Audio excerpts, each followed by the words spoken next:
Banal at dakilang Diyos, narito muli kami sa iyong paanan, hindi para, Lord, humingi at magsamba, magpuri, magbigay sa iyo.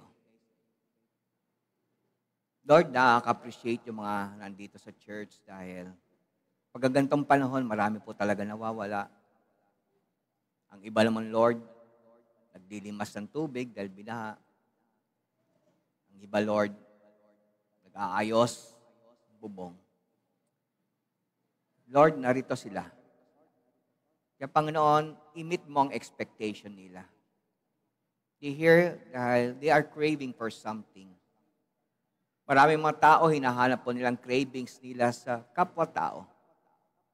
Lord, patuloy ka gumagawa ng pagbabago sa amin. At alam man, Lord, mga linalaman na ang aming puso, mga desires, gusto namin ay galing sa iyo. Gusto namin ma-build up ang aming tiwala, pananampalataya sa iyo. Lord, marami nawawala sa faith. Marami nawawala po sa pagtitiwala. Marami po, Lord God, hindi naninindigan sa mga salita mo. Kaya napakahalaga mensaheng ito. Kaya Lord, basbasan mo ang mga isipan, basbasan mo ang mga tenga, mga puso. Alisin mo ang mga veils na linagay ni Satan that will prevent them from understanding your word, resisting na ikaw po ang nag-iisang Diyos na buhay, walang iba kundi ikaw, Panginoon Kristo, recognizing na ang Biblia which contains your word ay ang main authority. God, nawa ang bawat puso ngayon narito at mga makikinig din later on this afternoon ay magiging magandang lupa ng mataniman ng mga mensahe na kanyang maulinigan. And I pray na it will bear much fruits that will last. Lord, I pray for miracles. I pray for forgiveness about sala na tapat and with sincerity hingi ng tawad. Lord, I pray for Rima. Isulat mo po ang mga utos mo, mga bilin mo, mga salita mo sa aming puso. Salamat, itong aking samudalangin. In Jesus' name, amen. Ang mensahe ay it's about boundaries. And boundaries matter. It's about landmarks. Ang sabi sa Deuteronomy 19 verse 14, sabay-sabay natin basahin, Thou shalt not remove thy neighbor's landmark, which they of old time have set in thine inheritance, which thou shalt inherit in the land that the Lord thy God giveth. Ngita mo naman katabi mo at sabi mo, love ka talaga ni Lord, alam mo lang. Praise God. Pwede na po kayo mo po. Now, alam nyo ba, meron pong binanggit si Pablo about wag tatalikod sa tinanggap na panampalataya. And yung mga tao na nakaalam ng katotohanan na at lumalayo o rini-reject ang truth, kay Paul ay it is willful sin or sinasadya mo na yan. Kaya ang bilin niya sa Hebrews 12 verse 16 hanggang 17, basahin natin ito sa Amplified Bible version. Ang sabi diyan, and see to it that no one is immoral or godless like Esau. Bakit? Bakit ginamit na reference si Esau? Dahil ito yung ginawa ni Esau, who sold his own birthright for a single meal. Maraming ganun kapatid, pinagpalit ang tama, ang faith, sa pera, pinagpalit sa boyfriend and girlfriend, pinagpalit sa trabaho. Kaya there's a warning mula kay Pablo. Kasi si Esau, nasa kanya na ang blessing siya ang eldest Nasa kanya ang priesthood.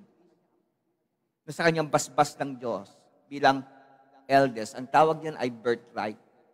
But, dahil sa kunting gutom lang, o pagpalagay natin much na gutom, ay pinagbili niya yung basbas in favor ng ating Pangdiyos. Pagpatuloy natin, verse 7, for you know that later on, that magsabing later on, siguro na himasmasan siya, uy, hindi biro yung nawala sa akin. He wanted, meaning to say, to regain title to his inheritance of the blessing. Ano naging resulta? Rineject na. Dahil sa pwede, hindi na pwede. Binenta mo na pinagpalit mo na, iniwanan mo na. Pinabayaan mo ministry mo. Pinabayaan mo calling mo. Hindi na pwede. Pinagpalit mo sa ibang bagay. Hindi na pwede. At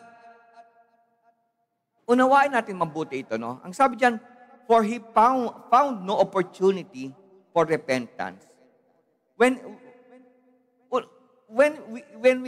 the Bible says this, ang daming pagkakataong binigay ng Diyos sa kanya para magising, para mamulat ang kanyang kaisipan. Parang sa atin, maya't maya may nagpapaalala sa atin. Maya't maya may pumupunta sa atin, oy, magbagong buhay ka na, oy, mag-church ka na uli, oy, bumalik ka na. Oy, masama yung ginagawa mo. So, ang daming pagkakataon. Ang daming opportunities, pero sinayang ng mga maraming tao. Ganun nangyari kay Esau. Hindi naman agad-agad basta dumating yung judgment sa kanya. Binigyan siya opportunity ni Lord. But, anong sabi rito? He found no opportunity for repentance. He wasted those doors, those opportunities. Kaya ano nangyari? Anong result? There was no way to repair what he has done. So let it be a warning sa ating lahat. Pagka lumampas ka na doon sa boundary, lumampas ka na sa hangganan na binibigay ni Lord, baka it will be too late.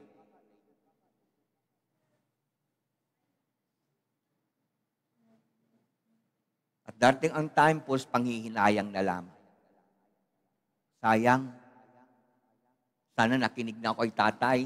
Sayang, sana nakinig ako kay nanay. Basahin nga natin ulit. There was no way to repair what he has done. No chance to recall the choice he had made.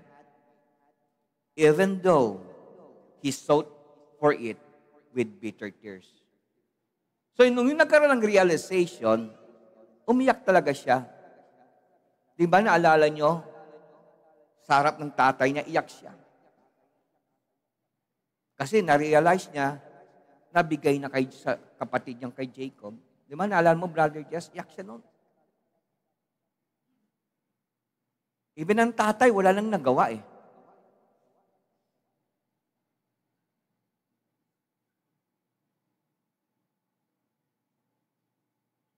Maging paalala sa ating lahat.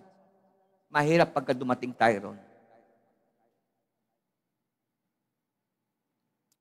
So there were no more sacrifice. Hindi naman pwedeng pakuin uli ang Panginoon Diyos para sa atin o si Jesus Christ. Isang beses lang. Alam nga naman, para sa'yo lang. Sige, anak, papapako uli ako sa'yo, magkakatwanta uli ako. Isang beses lang yan. What happens sa isang beses lang? So ano po ang pinakalaman ng mensaheng ito? Ano mang aral, ano mang paalala, ano mang mga gabay, ano mang maturo na dinala ng mga apostoles ng Diyos, ng kanyang mga disciples, huwag natin babaguhin. Huwag nating kalilimutan. Huwag natin ipagpapalit. Kung babalikan natin mga pangyayari, the past, the Old Testament to the New Testament, sa time ng mga disciples, sa ministry ni Jesus Christ, makikita natin, everything is intentional. Even mga example, para ma-inculcate o madikit sa ating isipan na ito yung tama. Kaya nga tayo ay nandito sa ganitong uri ng fellowship. It is because may mga tao na nagturo sa akin, nagturo sa inyo, ito ang tamang aral. Ito ang tamang fellowship. Huwag niyong ipagpapalit. Kaya magpasalamat tayo. At yung ganong uring turo ay natanggap ko sa Saudi. Tulad si Kahulyo. At yan ang pinagpapatuloy natin ngayon. So tignan natin kapatid, let us examine yung kahulugan ng utos na binigay ng Diyos. Going back sa verse 14, thou shalt not remove thy neighbor's landmark. Unawain natin ng mabuti yan. It is because a landmark o boundaries, they matter so much. Kung sa physical na boundary, ito yung mohon, no? Naalala niyo, alam niyo yung mga may mabilog-bilog yun, di ba? Sa bawat boundary o hangganan ng lupa mo, may tinatanim silang mohon. At maraming nag-aaway diyan, maraming nagpapatayan. Paggising mo, dinilipat yung mohon. Binabago. Ibabalik mo na naman, pagising mo, wala naman. Hanggang sa totally nawala na. Paano kung namatay na yung mga nauna? Hindi na nila alam kung saan. Kang iba nagtatanim silang kakawate. Ano ba yon? Yun ang mga hangganan. Ano bang ibig sabihin? May pangalan pang ang kakawate. Madre Cacao. Sa ibang probinsya, Madre Cacao ang tawag nila doon sa kakawate. Now, yung nabasa natin kapatid, sa Deuteronomy 19 verse 14, not to remove yung boundaries o landmark, actually, ito po yung siningit ng Diyos sa mga importanteng mga bilin sa pamamagitan ni Moses.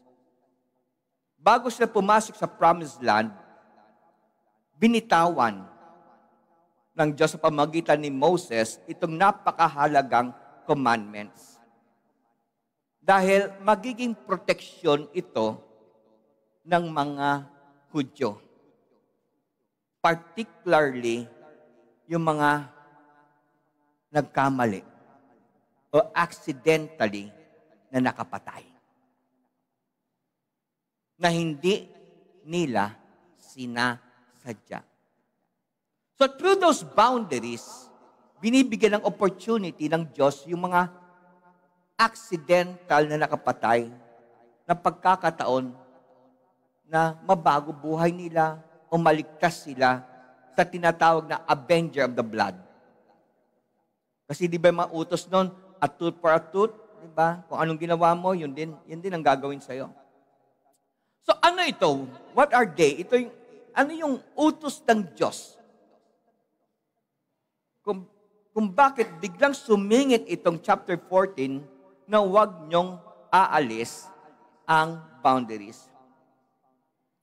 Mga kapatid, nag-utos ang Diyos. No, bibigyan ko kayo ng buod ng chapter 19. Nag-utos ang Diyos through Moses na gumawa ng tinatawag na cities of refuge.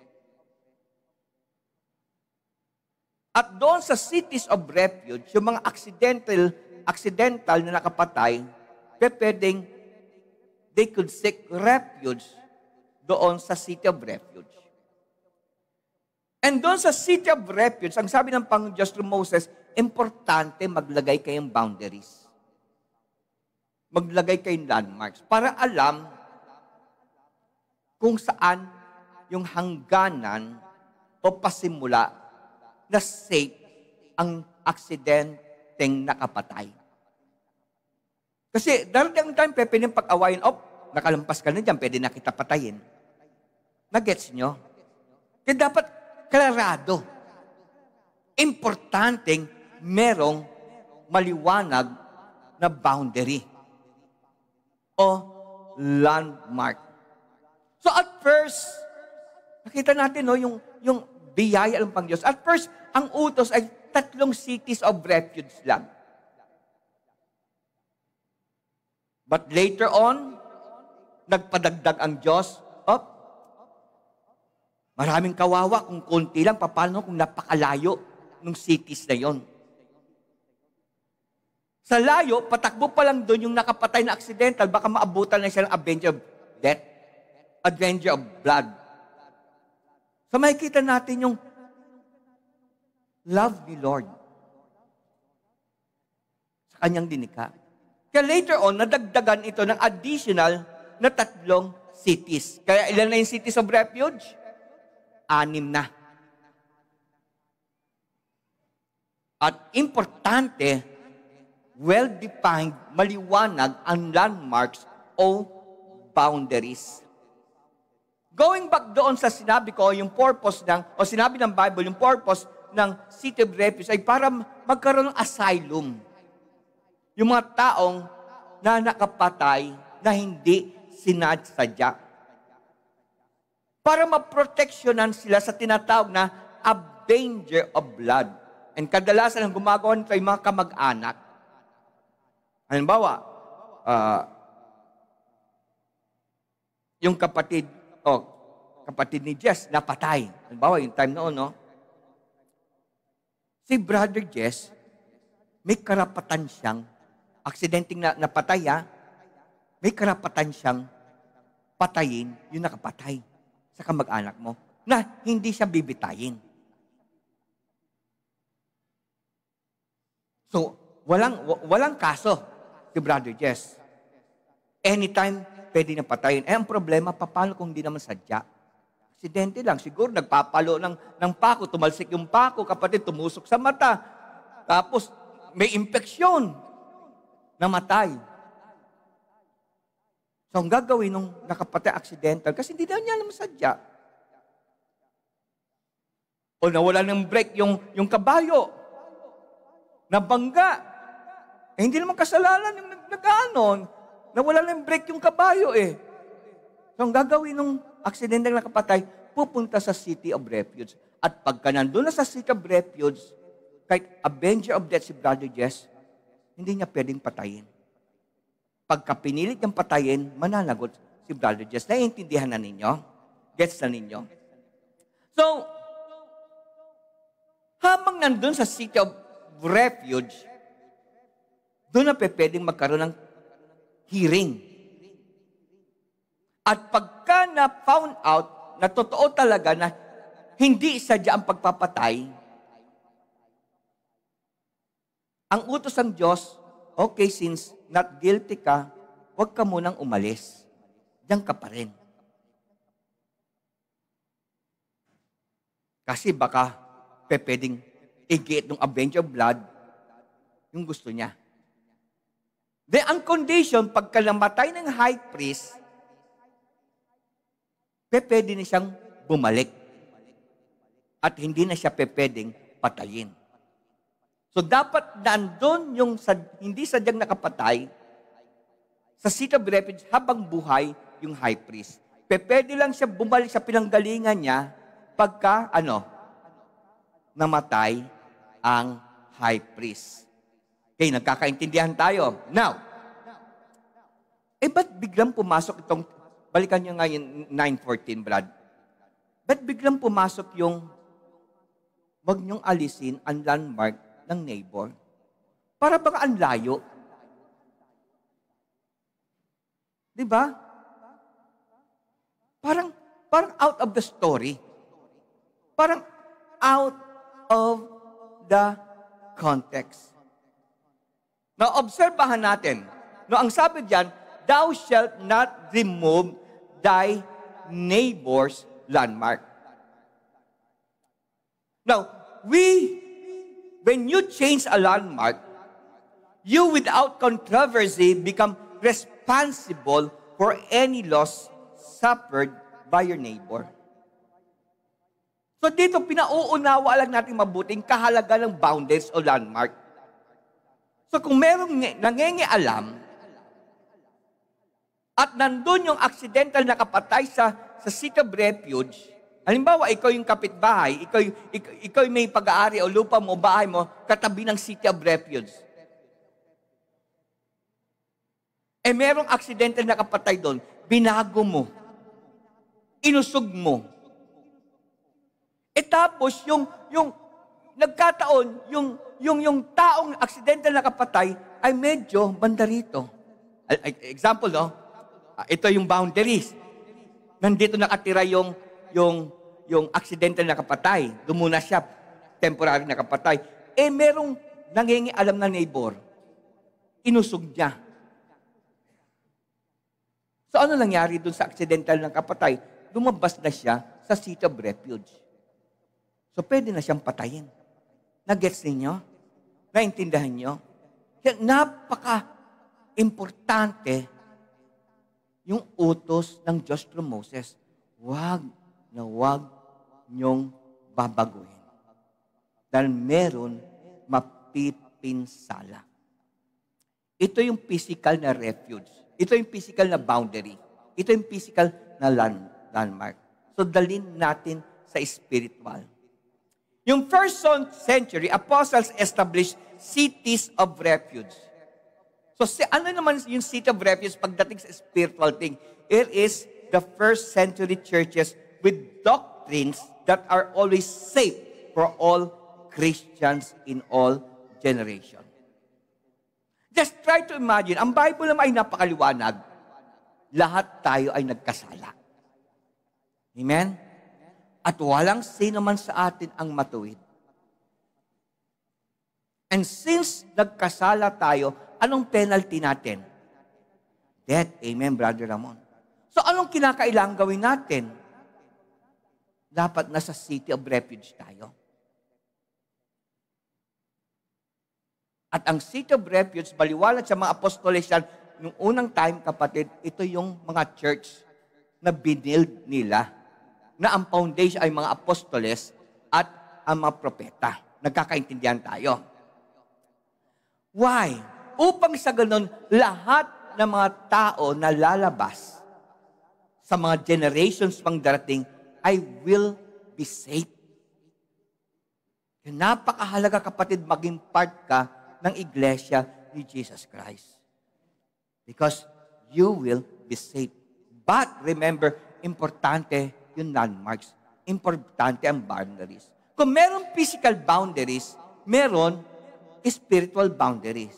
So sa church, merong boundaries na tinatag sa pamamagitan ng aral at turo ng mga disipulo ni Jesus Christ.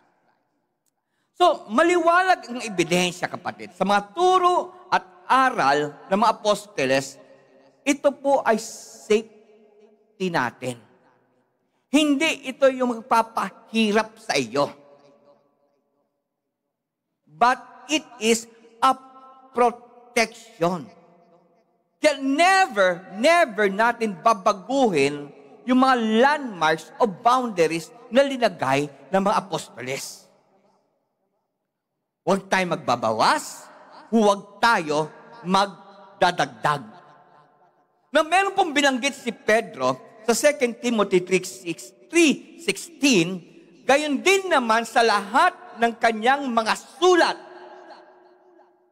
about Jesus Christ, na dooy sinasalita ang mga bagay na ito, na dooy may ilang bagay na mahirap unawain.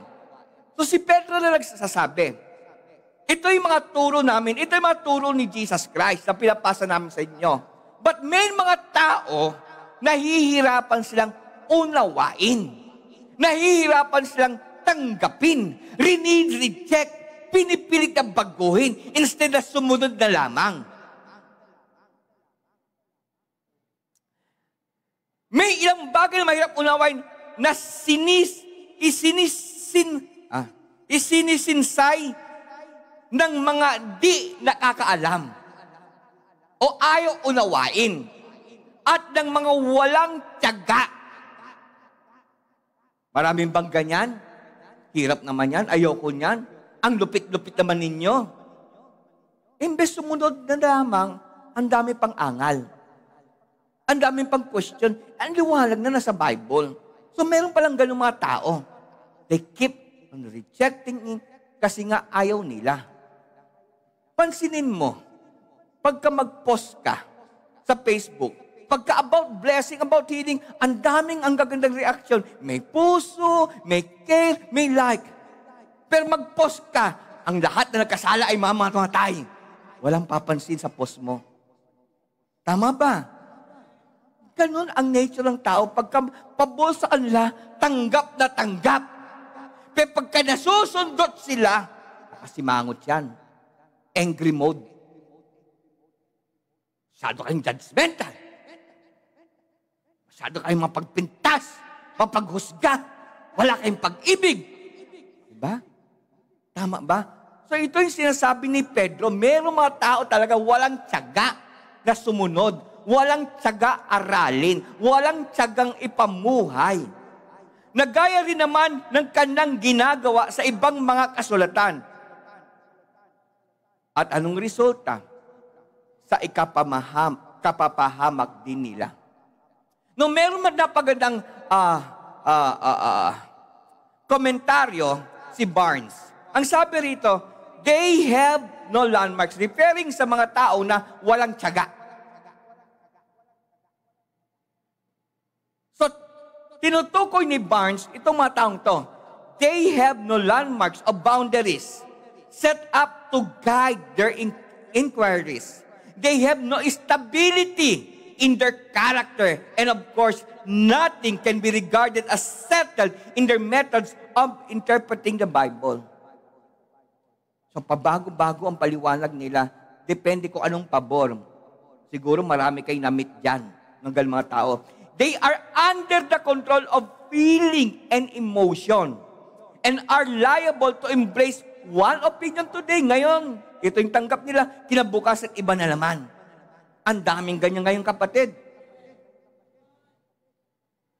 Ano ba talaga? Ano ba talagang pinaniniwalaan mo? Kahapon ito yung paniwala mo, ngayon iba na naman.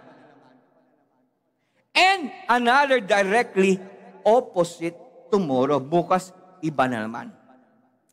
Now, meron din binanggit sa Proverbs 22 verse 28. Ang sabi diyan, huwag mong baguhin ang dating muhon ng lupa o boundaries o landmark na inilagay ng inyong mga magulang. So sa spiritual, ito yung mga propeta, ito yung mga apostoles ng ating Pangdiyos. Meron pong binanggit na komentar si Adam Clark about Proverbs 22 verse 28. Ang sabi niya, but if any church has lost sight of the genuine doctrines of the gospel, calling them back to this is not removing the ancient landmarks. So kung mayroong mga tao, kapatid, na nawala sa katotohanan at gustong bumalik, balikan nila yung original. Balikan mo yung doktrina, turo, aral ng mga apostoles. Otherwise, hindi ka talaga nakakabalik kay Jesus Christ. Gets nyo? Dapat, yung original, ang babalikan. Total, gusto mo nang bumalik, gawin mo na yung tama. At hindi yung maganda lang sa feelings mo, sa emotions mo, o maganda lang. Kasi actually, marami kapatid mga aral o turo ng ating Pangdiyos about sin na hindi natin nakasanayan. Kaya tumutusok talaga sa atin, masakit. Ang iba, lumalayo. At katulad ni Esau, maraming mga tao kapag na-realize, mali ako. Gusto yung bumalik. Yun lang nga, pagdating kay Esau, tapos na yung hangganan na binigay sa yung opportunity.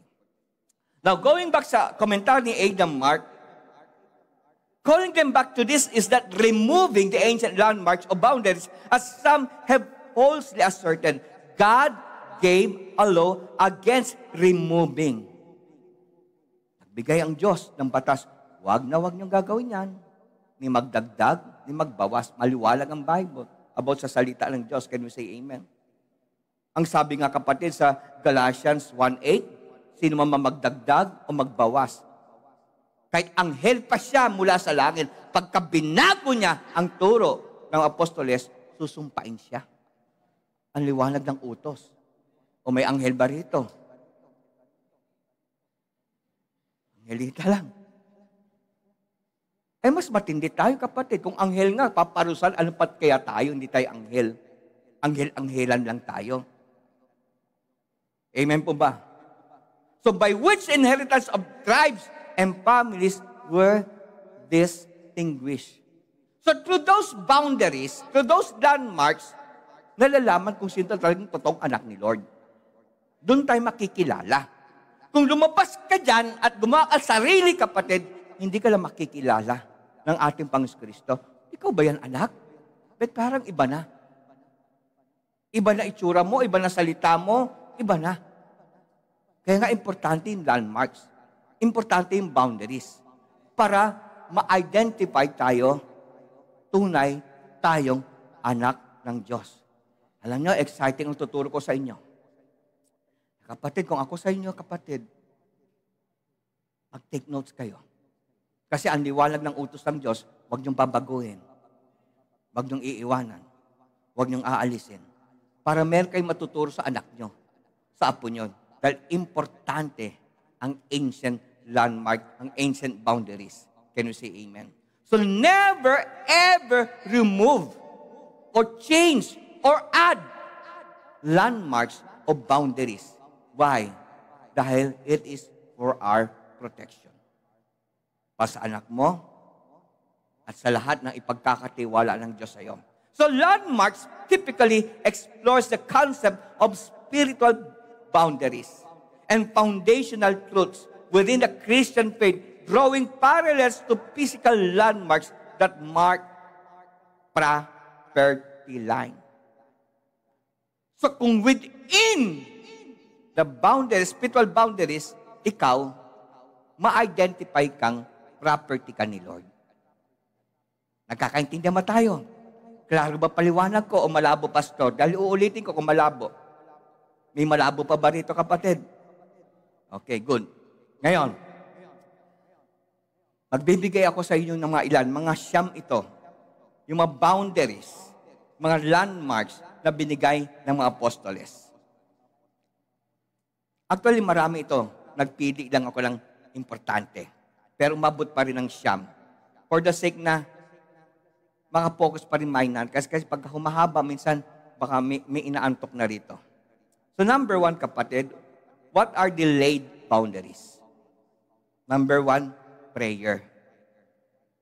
Kasama yan sa boundary. Kasama yan sa muhon. Hindi mo masasabing Kristiyano ka kung hindi ka nagpe-pray. Protection mo yan. Sino rito, kapatid, sa antok hindi nakapag-pray? Lord, salamat. Iningatan mo ang buong araw. Sino rito sa matinding gutom, kapatid, hindi na nakapagpasalamat, subo na lamang? Hindi mo ba alam protection natin ang prayers? Boundary yan. Muhon yan. Kasama yan sa itinuturo ng early church, mga apostoles. So as Christian, wag na wag mo aalisin sa iyo ang pananalangin. It is through prayers we gain strength to overcome ang mga pandidemonyo, panlilinlang, at pagpapatigas ng puso natin ng kaaway, ang demonyo. Kaya yung mga taong hindi nagpe-pray, patitigas ang puso niyan. Tingnan mo katabi mo, mukhang matigas ba? Hindi kasi nagpe-pray yan. Nagpapalambot ang puso. Oh, mga ano rito, mga balo. Makukuha niyo sa prayer kung matigas ang puso, nang gusto niyong ligawan, nakukuha sa prayer, ang prayer nagpapalambot ng puso. Kaya yung taong hindi nagpe-pray, ang hirap kausapin yan. Ang hirap paliwanagan yan. At madaling sumuko mga taong yan. Madali rin matukso. Madaling bumigay. Madaling mawala. Madaling mag-give up. Kaya ang prayer, binigay ng Diyos yan sa atin as a boundary. Kasi pag lumabas ka sa boundary, yari ka sa kaaway. City of refuge natin yan. So ang church ay city of refuge. At ang prayer boundaries. Can we say amen? Kailan tayo mananalangin? Pagka alright? Pagka hindi lang alright? No. Mapa alright, mapa hindi alright, huwag mawawala ang prayers. Baka meron sa inyo, nagpe-pray lang pag things gets rough. Pagka okay lahat, nakakalimutan prayer. Ang sabi sa 1 Thessalonians 5:17, Amplified Bible Version, be unceasing. Anong ibig sabihin unceasing? Magpuyat, walang tigil, parating nagpe-pray. And persistent. Anong ibig sabihin persistent? Kahit feelings mo, para bang walang nakikinig sa iyo na Diyos, talagang wala rin nangyayari, tuloy lang. Huwag kang susuko. Huwag kang bibigay. Kasi yung hinihintay ng kaaway, bumigay ka na, mag-give up ka na, at hindi mo na bibigyan ng importansya ang prayer. Number 2, lahat magsabing number 2. Ang isa pa sa boundaries, ano ang importante boundaries? Because it matters. The Word of God. Alam niyo ba, ang salita ng Diyos ay yung isipan niya. Parang isipan ng Diyos. Para maintindihan natin, it is the mind of God showing His concern for us. Kaya binigay niya ang Bible. Ang Bible, nakalaman diyan ang salita ng Diyos. Hindi lang po source of information ito, but authority. Huwag lang po natin kapupulutan ng information, but let us refer it as a main authority sa lahat ng bagay. Kaya dapat tayo sumunod na lamang. Huwag ko kontra. Can you say amen? Can you say amen? So, lahat ng salita ng Diyos nandito sa Bible, it's about us. Yung pagmamalasakit niya sa atin. Hindi yung hatred niya sa atin. It's about His care, His love, His commitment. Kaya niya binigay ang kanyang salita. Upang sa ganun, pagka pumasok na tayo sa City of Refuge, hindi na tayo lalabas. Kasi boundary natin ang prayer at Word of God. Lahat magsabing amen. Now, kaya napakahalaga sa atin, magkaroon tayong plano sa pagbabasa ng Bible. At yung pinopost ni Sister Luz, yung ginagawa niya, kapatid, pagod na magbasa ng Bible, napakahaba nung chapter 2. Nahaba ba ngayon chapter 2? Mabot yata 10 oras kababasa. Kidding aside, nag-e-effort si Sister Luz. Make time. Tabasahin. Huwag mong isipin, corny naman yan. Corny naman mag-share ng takeaway. Kapatid, magtulungan tayong matuto. Kapatid, ako, pinagtsatsagaan ko basahin lahat ng takeaways ninyo dahil I learned from it. At hindi lamang yan, mas napipil kita.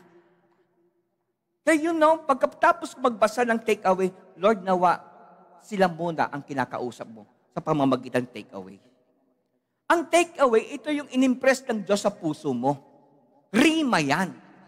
Kaya pansinin nyo, pagka wala kang linagay verse dyan, wala akong reaction. Kasi para bagang nagbasa ka lang Hindi ka nagtanong, may rima. Lord, speak to me. Pero pagka may verse na, feel ko, kinausap ka ni Lord. Kaya doon ako nagre-react. At bahagi yan ang pagtuturo ko, pagtitrain ko sa inyo. Kaya huwag kayong magtataka kung di ako nagre-react sa inyo. Kasi, para bagang hindi kayo nakinig sa bulong ni Lord o rima. Basta lang kayo makapagbigay ng takeaway. So, huwag natin isipin na pampaistorbo yan. Kinakausap ka ni Lord. Can we say amen? So, make a plan. I-overcome nyo lahat ng mga panggugulo ng Diyos sa utak mo na nagkakos ito ng rejection. Ng parang hindi mo binibigyan ng halaga. Love story, love letter ni Lord yan sa atin. Bigyan mo ng interest. Wag isipin na para bagang corny o walang kwenta. The more na mas marami kang nalalaman about God, the more truth ang papasok sa iyo. And you know what? Ang truth nagpapakabanal. Sanctify them by your truth. Your word is truth. So, paano ka magiging malinis? Paano ka magpapakabanal? Kung hindi mo binabagyan pansin ang salita ng Diyos. Kaya ang sabi kapatid sa 2 Timothy 2:15, study to show thyself approved unto God, a workman that needed not to be ashamed, rightly dividing the word of truth. At ang sabi rin ng Psalms 119 verse 11, ang salita mo'y aking iningatan sa aking puso upang huwag akong magkasala laban sa iyo. Nakita nyo kayo, maraming tao malakas gumawa ng kasalanan, hindi nagbabasa ng Bible.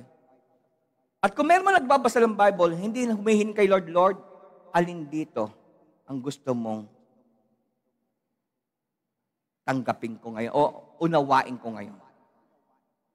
Lord, isulat mo. Ganun ako parating mag-pray, Lord, isulat mo sa aking puso yung gusto mong i-instruct sa akin ngayon. Kasi hindi naman buong nakasulat dyan, ay on that day, para sa iyo yan. May particular verse yan.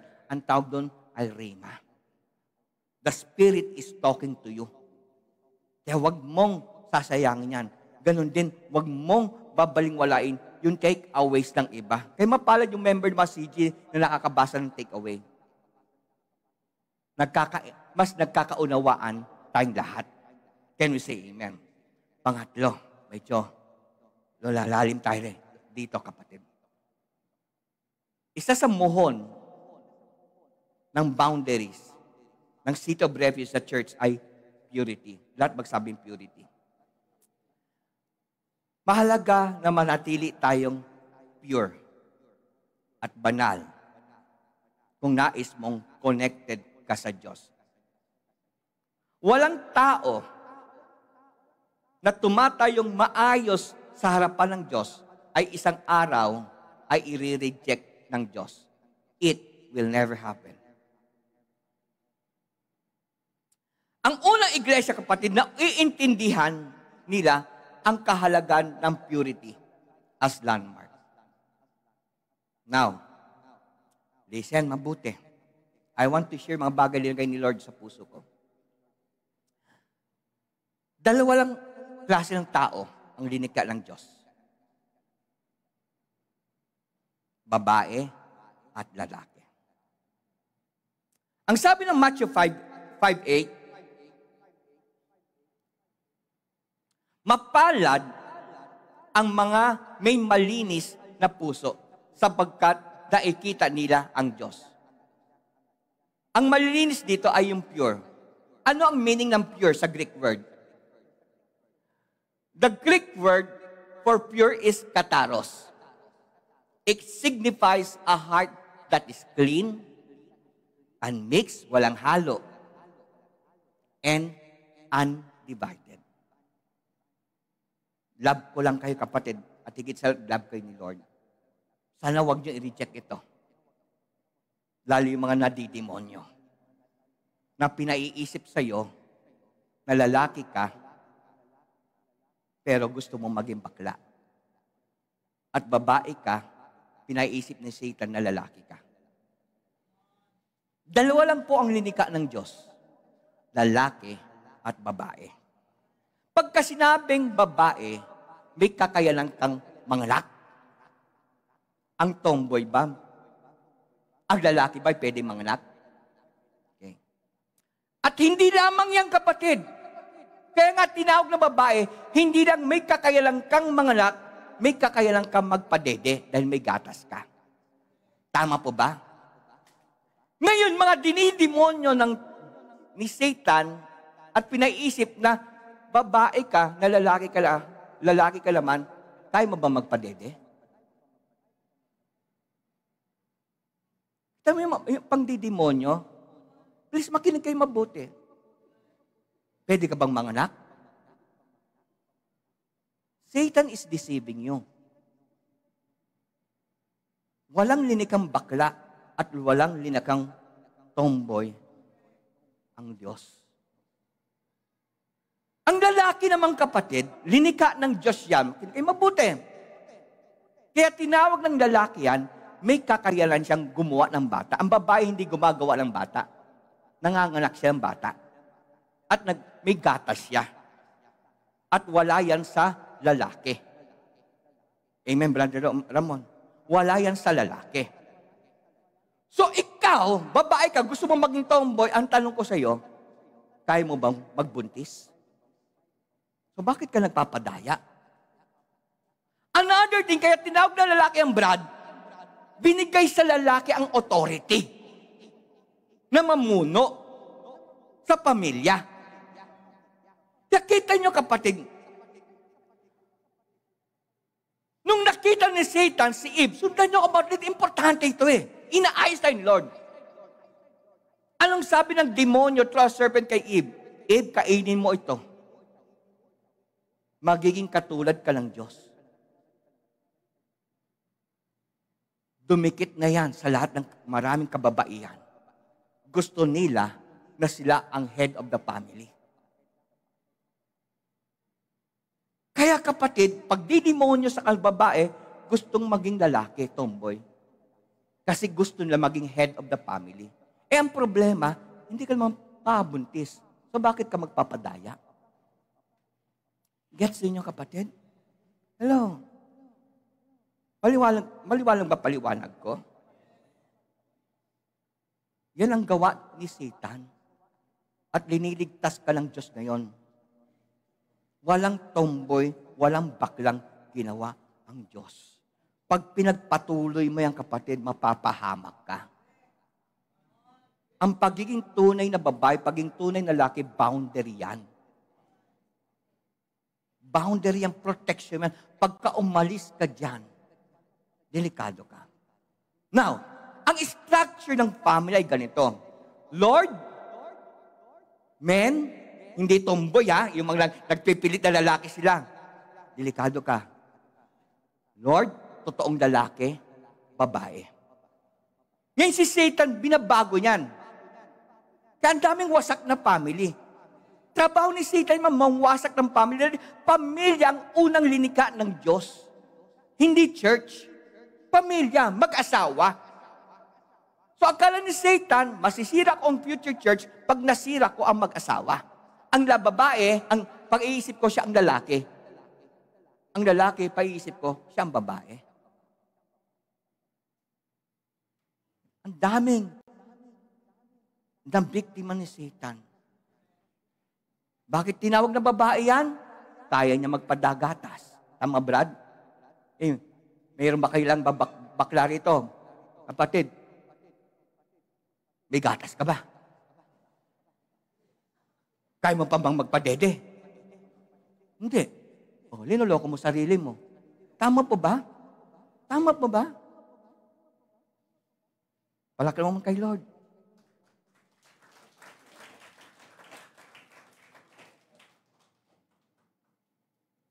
And sabi ng Proverbs 28 verse 6, it's better to be poor and live right than to be rich and dishonest. So pagiging pure, not only it pertains, kapatid, sa pagiging straight ang utak mo, yung integridad. Pag sinabing yes, yes yan. Pag sinabing mong no, no yan. Hindi bukas, iba na naman yung sinabi mo. That's being pure. At ang balikan natin Matthew 5:8, mapapalad ang mga may malinis na puso, undivided. Anong meaning ng pure? Undivided. Di hati. Lalaki ba ako o babae? Hindi undivided. Straight. Straight na lalaki, straight na babae. Can we say amen? Walang bakla, walang tomboy.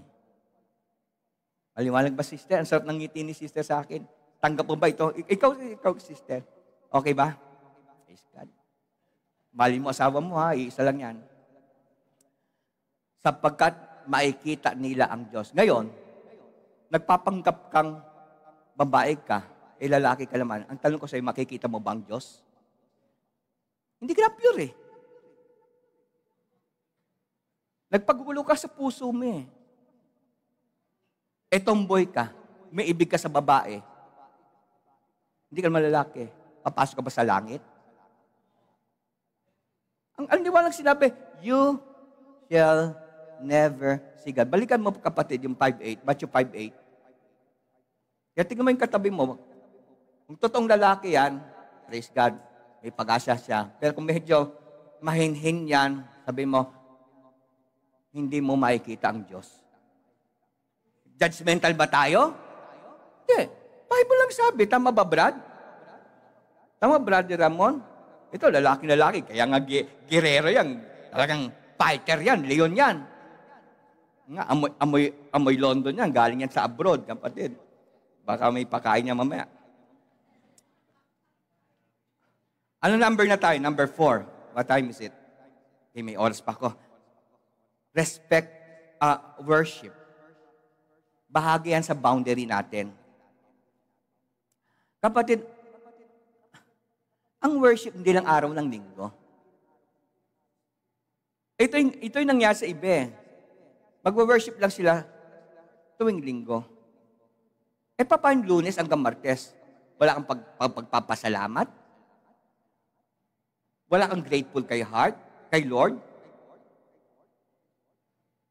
So mali yan. Ang worship, must be our lifestyle. And everything we do must be to worship God. So you can worship God sa pamamagitan ng trabaho mo. You can worship God sa pamamagitan ng pag-aaral mo. Nandun yung grateful heart mo.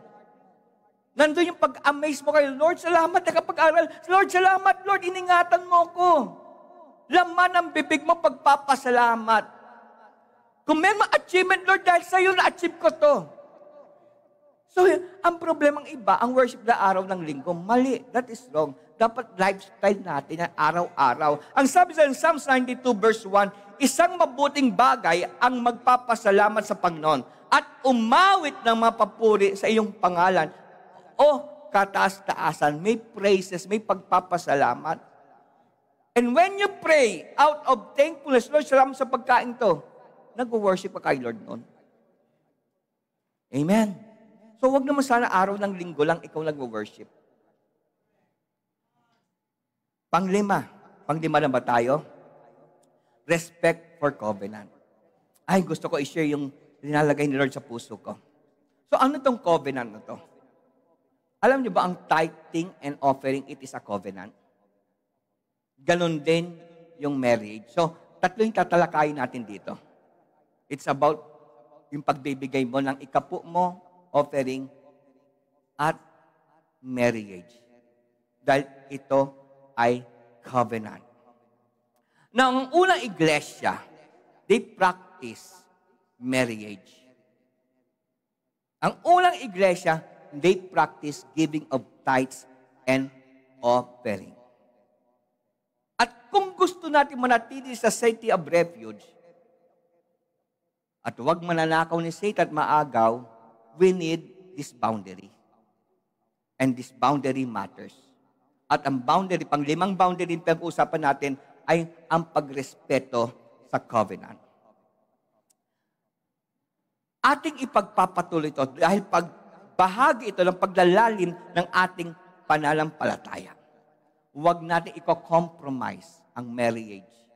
Huwag natin i-compromise ang pagbibigay ng tithes o ikapo o 10%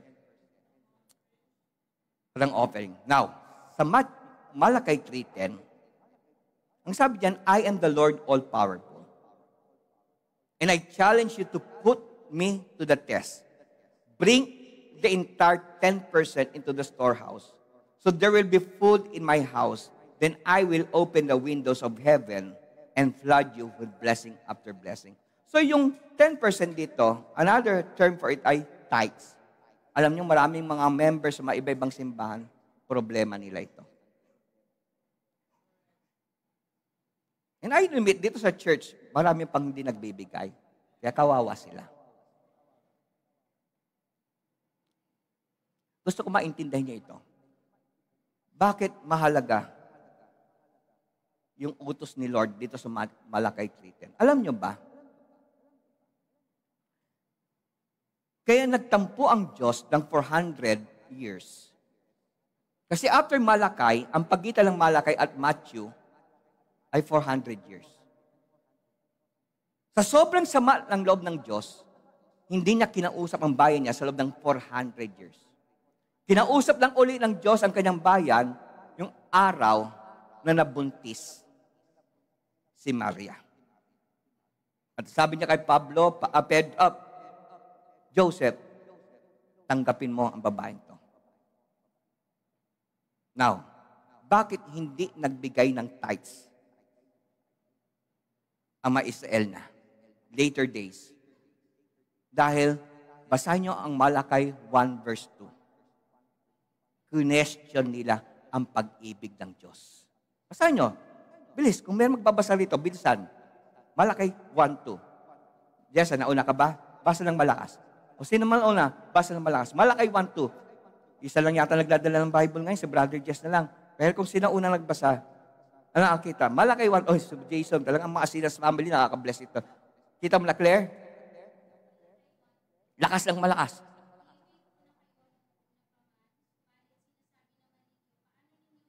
Kita nyo?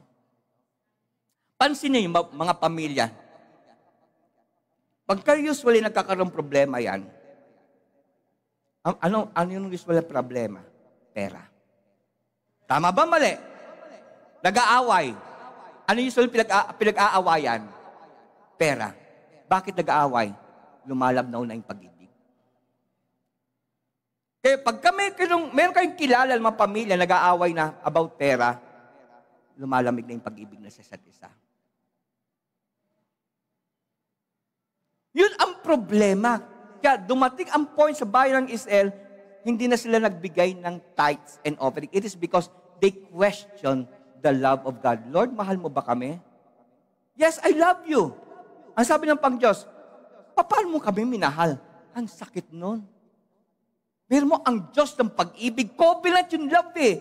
Kaya ang tithes and offering, it's a covenant. Huwag mo babaliin yan. Kaya lahat ng bumabali niyan, kapatid, walang judgmental. Magkakaroon kayong problem sa relasyon niyo mag-asawa, sa family. Ang pag-aawayan niyo palati ay money issue. Why? Lumalabnaw yung love.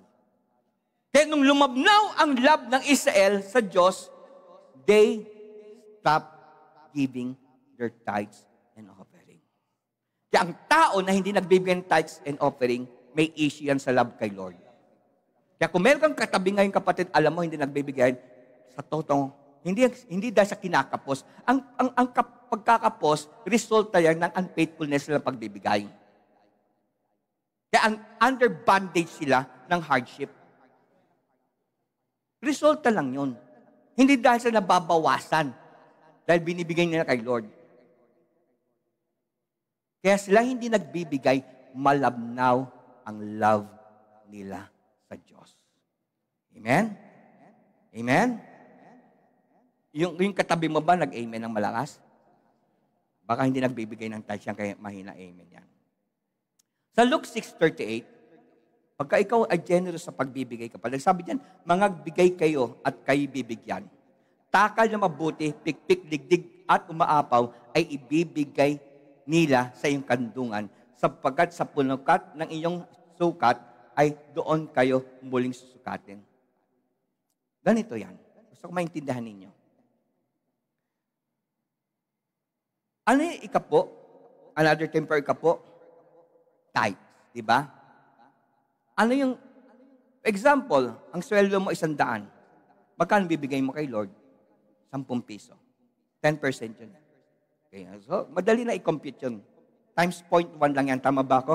Multiply yung 0.1. Lalabas sa yung tithes. Now, ang sabi ang pangako ng Biblia, pagka bibigay ka ng tithes, Malakay 3:10, balik tayo Malakay 3:10. Okay, may mahabang time pa ako. Salamat. I am the Lord all-powerful and I challenge you to put me to test. Bring the entire 10%. Entire, at magsabing entire. Buo, wag mabawasan yan kay Lord Jan. Into the storehouse. So there will be food in my house, then I will open. So sa mga faithful nagbibigay, anong pangako ni Lord? Bubuksan niya. Bubuksan niya ang windows of heaven and flood with blessing after blessing. Sino ang character sa Bible pumapasok sa isip nyo when pagka sinabi ay blessing after blessing? Sino? Abraham. Pinangako ng Lord yan kay Abraham, with blessings, I will bless you. Kaya kapatid, pag ikaw faithful sa tithes and offering, ang blessing kay Abraham ay mapapasayo. Nakita niyo mga faithful dito, pagandang buhay. Kasi they are receiving the blessing of Abraham. At ang pangako ng Lord sa Malakay 3:10. Anong sinabi rito? Kalahati ba lang 10% mo? No, entire. Now, how will God bless you? How will God bless you? Yan po ay sinagot ng Luke 6:38. Luke 6:38. Pagdating sa giving nyo, offering nyo, etc. Magbigay kayo at bibigyan takal na mabuti, pikpik, digdig at umapaw, ay ibinibigay sa inyo ng kandungan. So, paano kayo be-bless? Anong panukat ni Lord? Ang sabi rito, sabagkat sa panukat na iyong sinukat, ay doon kayo muling susukatin. Brad, buksan mo wallet mo. Hindi ko kunin, wag ka matakot. Anong pinakamalaki dyan? At anong pinakamaliit? Hindi sinturon, iba na yung... Labas mo yung pinakamaliit at labas mo yung pinakamalaki. Yung mga anak ni Brother Jess, parang tinitipid nyo tatay nyo. Oh, may 500. 500 lang pinakamalaki mo? 50. Akin lang. Parang 50 lang gusto mo ibigay sa akin. Kung ikaw, ang tao, pa 50-50 ka lang, kung based sa Biblia, ang 50, ito yung panukat mo. Gets niyo? Anong sabi ng Bible? Kung ang 50, bibigay mo, ang ibabalik sa'yo, ay tapwi lang. Gets niyo? Pero kung ang panukat mo, pang 500 ka na, anong sabi ng Bible? Kung anong panukat mo, kaya kapatid, yung mga faithful, walang barya-barya bumabalik sa kanila. Dagsa-dagsang pagpapala kasi doon ka susukatin. Salamat, Brother Jess. Nagkakaintindihan ba, kapatid? No? Iba pagkabukas ang palad mo. Pagbukas ang palad mo, okay. So, yun ang panukat na ginamit mo. Bukas ang palad mo. Anong panukat gagamitin ni Lord sa'yo? Sarado bang palad? Bukas din. Di ba ang liwanag kung anong panukat, kung anong feelings mo sa pagbibigay. Halimbawa, magbibigay ka, pero Lord, sayang to, pero utos mo eh. Ay, kapatid, dapat ang pagbibigay masayang kalooban. Kasi Lord, hindi rin masaya sa'yo kasi nagbigay ka, masama loob mo. Eh, yun ang ginamit mo panukat, masama loob mo, parang hihinayang ka. Lord, pang Jollibee namin ito mamaya, pero sige na Lord, kakaya doon sa tabi ko, wala ikita ako eh. Yun, ang liwanag ng Bible, kapatid, kung anong panukat ginamit mo, anong gagamitin ng Lord sa'yo? Ay, panukat. Now, let's go to the third covenant. Kasi kanina, covenant of love. At ang laman ng covenant of love ay ano? Anong laman ng covenant of love? Tithes, offering. Ang sabi ng Hebrews 13:4, maging marangal nawa sa lahat ng pag-aasawa. Ang pag-aasawa. So, ang sabi ni Pablo, sa iglesia ng Hebrew, ang pag-aasawa ay marangal. So, ibig sabihin, yung mga hindi kasal, walang ma-offend. Maaring kasi, ngayon lang natin nabasa to, kaya ang hinaayos sa Lord, pagka hindi kasal, walang honor sa pagsasama nyo. Walang barangal. Maliwanag ba? Maliwanag ba? So, magkakaroon ka ng problema. Kaya ngayon, sinasabi sa Lord, ayusin mo na. Kasi walang marangal diyan, walang honor. Sa lahat ng pag-aasawa, at huwag naman magkadungis ang higaan. Sapagkat ang mga mapakiapid at ang mga mangangalo niya ay pawang hahatulan ng Diyos. So, anong sinabi ng huwag nawang magkadungis ang higaan? Ganito yan. I-share ko sa iyo yung dinagay ni Lord sa puso ko. Na hindi kontra salita ng Diyos. Marriage is honorable. So, wikang English, anong sinabi sa higaan? And your bed is, basa ba please?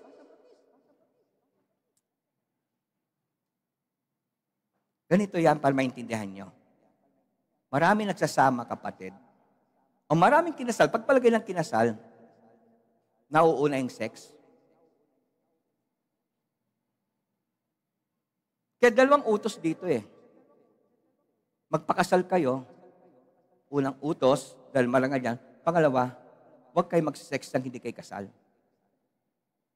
Bed undefiled sa English, no? Bed undefiled, tama ba? And the bed undefiled.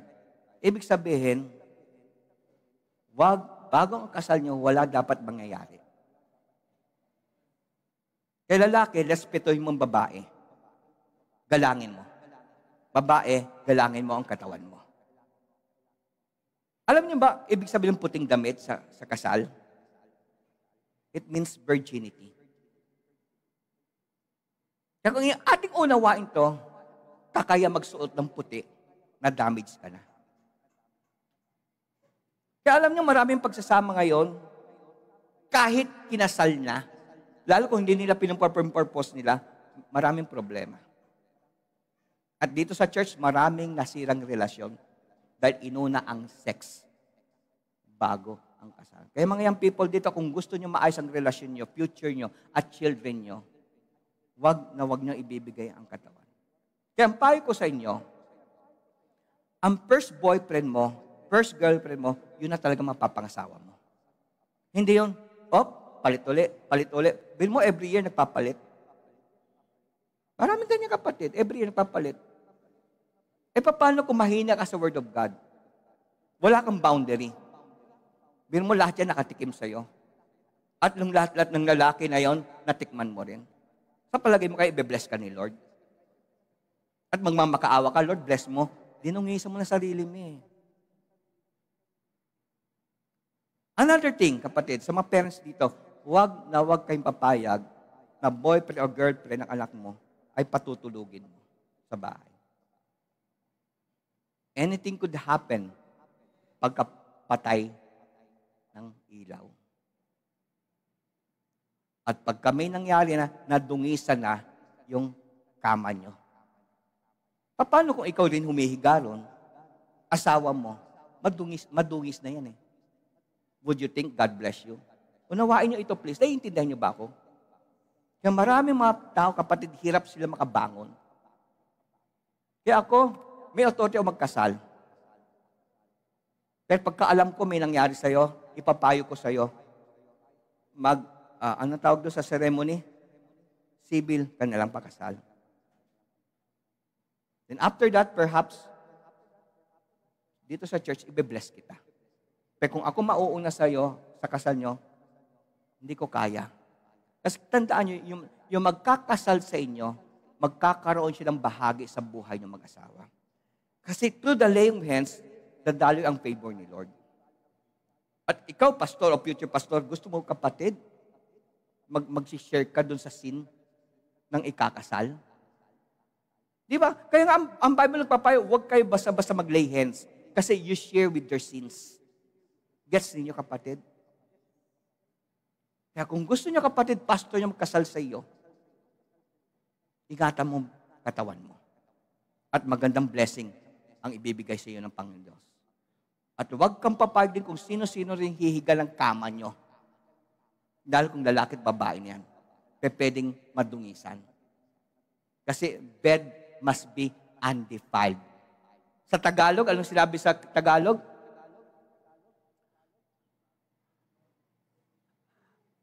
Huwag nawang magkadungis ang higkaan. Kasi baka magkaroon ng fornication o pagkikiapid. Hello? Okay pa ba kayo dyan?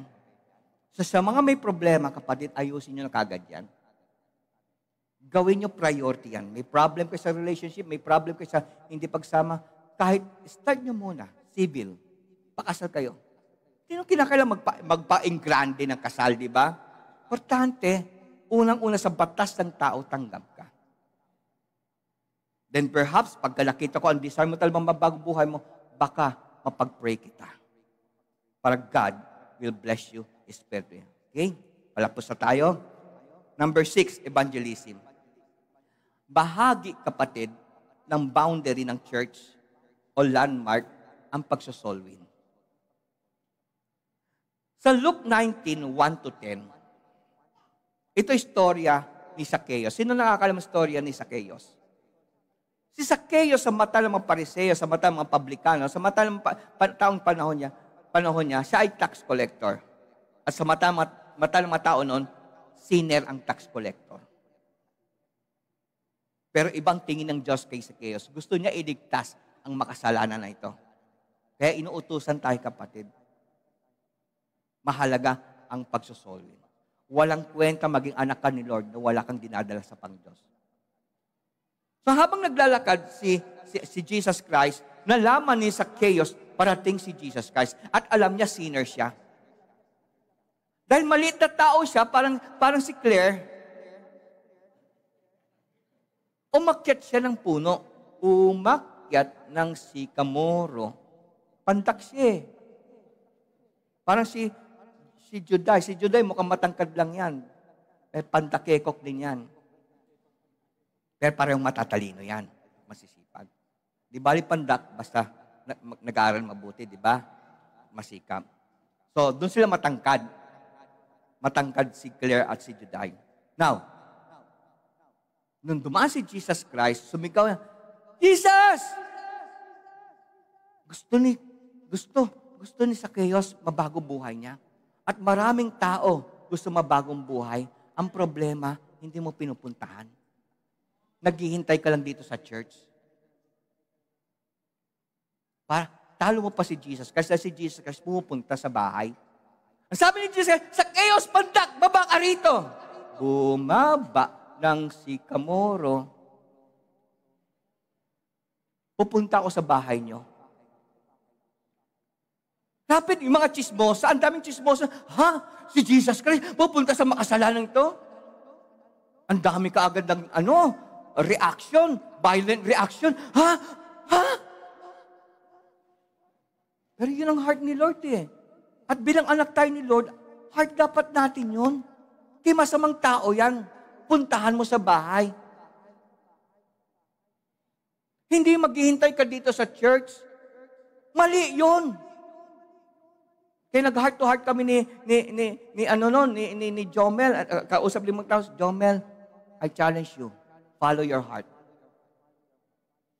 Kaya every 2 months, Brad, every 2 weeks, magre-report ka sa akin, ha? Naalam na yung usapan natin ng ano. So, nagbibigay ng opportunity si Lord kay Jomel.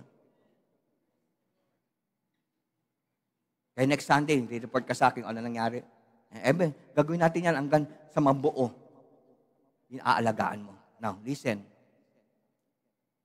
Gusto talaga mabago sa Zacchaeus, kaya sabi niya, Lord, kung sobre na singil ko, kalahati ng kayamanan ko, ibibigay ko sa mahihirap. Yun ang una. Tignan nyo kapatid, chapter 8, verse 8 yata yan ng Luke 9. Luke 19, I think that's verse 8. Sabi ni Zacchaeus, kasi narinig niyang mga violent reaction eh. Masama yan. Sabi niya, Lord, kalahati ng kayamanan ko, ibibigay ko sa mahirap. And then, ito yung next na gagawin. Talagang may pagbabagong buhay. Kung nasobrahan yung singil ko ng tax, ibabalik ko lang 4 times. Tama ba sinabi ko? Hindi ako gumagawa ng storya rito. 4 times. Kaya pagka yung mga kapatid, makinig, yung mga hindi faithful nagbibigyan tithes and offering, may utang kay Lord. At kung ikaw nabumulat ng kaisipan, kapatid, kaya mo bang bayarin ang 4 times? Paano kung ilang taong ka na hindi nagbibigay? Kaya kapatid, napakabuti pa rin ni Lord kung buhay ka pa. Palakpak kay Lord. Verse 19, verse 9, at sinabi sa kanya ni Jesus, dumating sa bahay na ito, ngayon ang pagkaligtas. Nung nakita ni Jesus Christ, gusto magbago ng buhay sa Zacchaeus. Tulad ng nakikita sa atin ngayon. Sabi ng Panginoon Diyos sa kanya, Zacchaeus, sa araw na ito, dumating ang kaligtasan. Pati yun lang naman hinihintay ni Lord sa atin eh. Makita gusto niya talaga magbago. Na gusto talaga natin magbago. Doon lang darating ang kaligtasan sa'yo kung gusto mong magbago. Pero kung tiga-atin-atin ka lang, ayaw mo mabago, unfaithful ka sa giving mo, hindi mo inaayos ang pagsasawa niyo mag-asawa, kapatid, hindi pa rin dadagting ang kaligtasan sa iyo at ang iyong pamilya. Sapagkat verse 10, ang anak ng Diyos, ng tao, ay naparito upang hanapin. Come on, mga leaders dito. Come on, mga anak ni Lord. Hanapin, hindi maghintay. Hahanapin mo yung gustong iligtas ng Diyos. Kapatid, mga leaders dito, binabago ni Lord ang utak natin. Sa ating lahat dito, kasi ang pagsosolwin, ang evangelism, utos ni Lord sa ating lahat yan. Acts 1:8, maliwanag po ba? Number 7, dapat na magtapos. Fellowshipping together and meeting in His presence. Kapatid, alam nyo ba, ang sabi ng Hebrews 10:25, na sabay-sabay natin basahin, na huwag nating pabayaan ang ating pagkakatipon, nagkaya ng ugali ng iba, kundi mga ngaralan sa isa't isa, at lalo na kung kayo'y namamalas na nalalapit na ang araw. Anong sinasabi ng Diyos sa atin? Ang pagsimba, priority yan. Huwag ka mawawala. Tulad ng ugali ng iba. Why? Kasi as we fellowship each other, nagpo-form yung unity sa atin. Nagpo-form yung compassion natin. Nagpo-form yung respect natin sa isa't isa. Tumitibay tayo pagka nagsasama sa atin. Kaya sa ating kapatid, never salaing sarili mo, may excuse ka. At ang ibang ginagawa ng excuse ng iba, pastor, nagbabasa naman ng Bible sa church, sa bahay. Nagpe-pray naman ako sa bahay. Pastor, nagpe-play pa nga ako ng worship song na sinasabayan ko. Yung bang utos ni Lord? No, ang utos ni Lord, sa bawat araw pagtitipon ng kanyang anak, huwag ka dapat mawawala. Tama, Brad? Huwag ka mawawala. Why? Protection mo yan eh. Boundaries are for our protection. Hindi ang pampahirap. Can you say amen? Number 8, loving, caring, sharing together. Basahin natin ang Acts 2:42 hanggang 47. All the believers devoted themselves to the apostles, teachings, and to fellowship. So ito yung mga unang church na huwag nating iwawala. And to sharing, at magsabing sharing, may pag-share in meals, including Lord's Suppers, and to prayer. Verse 43, a deep sense of awe came over them all, and the apostles performed many miraculous signs and wonders. And all the believers met together in one place and shared everything they had. Boundary natin yan. Kapatid, pagkaanak ka ni Lord, bukas ang palad mo. Hindi yung gusto mo tanggap lang ng tanggap. Mapagbigay ka. Generous ka. Si Sister Helen, generous yan, kapatid. Matulungin na tao yan. Kaya yung Sunday, nag-meeting kami rito, sabi ko, Helen, sacrifice lang. At baka sakali, maawa ang Pag-Diyos sa mga anak mo. Kanina, inakitan pa unti niyan. Grabe. Sino sa inyo nakapag-akit unti sa akin? Wala pa. Siya lang. Siya lang. Tubig ba lang may nakapagbigay na sa inyong tubig? Tsokolate galing London, may lang mapagbigay sa inyo. Tandaan niyo kung anong binigay niyo sa anak ng Diyos, lalo pagkalingkod, yung blessing pa sa kanya ay pupunta sa iyo. Oh, grabe, Helen. Yung blessing sa akin, pupunta rin sa iyo. Sana tayo, anong verse na? And all the believers met together in one place and shared everything they had. Verse 45, they sold. Biro mo kapatid, dahil grabe yung pagbabago ginawa nila sa kalampuso eh. Binenta nila yung mga properties nila at namigay sa mga nangangailangan. Grabe. Iba pagkatotoong Kristiyano ka talaga. And possession, share the money with those, sino? Yung mga nangangailangan. Pagka sinabi mong they sold their properties, ang mind nila, hindi pang sarili, pang kapwa. Then, they worship together at the temple each day and met in homes for the Lord's Supper and shared their meals with great joy and generosity. Ang tatak ng tunay na anak ni Lord ay generosity. Bukas, extravagantly generosity. Hindi ko alam kung ako yung original.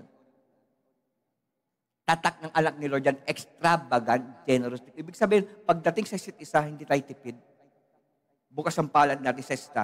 Verse 7, all the while praising God, enjoying the goodwill of all the people, and each day, the Lord added to the fellowship those who were being saved. Kaya kita nyo, anong naging resulta? It is because they care, they share, they love each other. Ano ang naging epekto?